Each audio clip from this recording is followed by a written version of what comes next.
আসসালামু আলাইকুম। পাঞ্জাবের সাথে ম্যাচ দিয়ে অবশেষে এবারের আইপিএল শেষ হতে যাচ্ছে মুস্তাফিজুর রহমানের। দারুণ বোলিং করে এবার আইপিএল ভারতীয় দর্শকদের মনে জায়গা করে নিয়েছেন মুস্তাফিজুর রহমান। দর্শকদের পাশাপাশি চেন্নাইয়ের খেলোয়াড়, কোচ, ধোনিসহ টিম ম্যানেজমেন্ট সবার হৃদয় ছুঁয়ে গেছেন মুস্তাফিজ।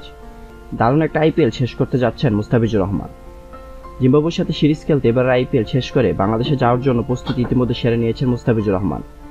মুস্তাফিজুর এমন বিদায় সবথেকে বেশি কষ্ট পাচ্ছেন চেন্নাইয়ের কোচ স্টিফেন ফ্লেমিং। সেই সাথে ধোনিরাও হতাশ মুস্তাফিজের চলে যাওয়াতে। তবে ফ্র্যাঞ্চাইজি ক্রিকেটের আগে জাতীয় দল এই বাস্তবতা মেনে মুস্তাফিজকে ফিরে যেতে হচ্ছে দেশে আইপিএল ছেড়ে। এটা কি প্রাধান্য দিচ্ছেন চেন্নাইয়ের কোচ স্টিফেন ফ্লেমিং। মুস্তাফিজের বিদায়ে চেন্নাইয়ের কোচ স্টিফেন ফ্লেমিং প্রেস কনফারেন্সে মুস্তাফিজকে নিয়ে অনেক হতাশ নিয়ে কথা বলেন। স্টিফেন ফ্লেমিং মুস্তাফিজকে নিয়ে বলেন, মুস্তাফিজের পারফরম্যান্স আউটস্ট্যান্ডিং। মুস্তাফিজ এমন কন্ডিশনেও অসাধারণ করেছে যেটা তার বোলিংয়ের সাথে খাপ খায় না। এই উইকেটগুলোতে প্রচুর প্রেস থাকে এবং শিশির থাকে।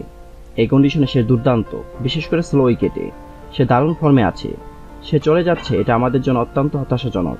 তবে অবশ্যই দেশের স্বার্থ আগে। তবে মুস্তাফিজ দারুণ একটা আইপিএল কাটিয়েছে। 21.14 করে 8 ইনিংসে 14 উইকেট নিয়ে জাসপ্রীত বুমরার সাথে যৌথভাবে সর্বোচ্চ উইকেট শিকারকারী মুস্তাফিজ। নিজেদের ঘরের মাটিতে পাঞ্জাব কিংসের বিপক্ষে ম্যাচে তার সামনে রয়েছে এই মৌসুমে শেষবারের মতো পার্পল ক্যাপ পরার সুযোগ।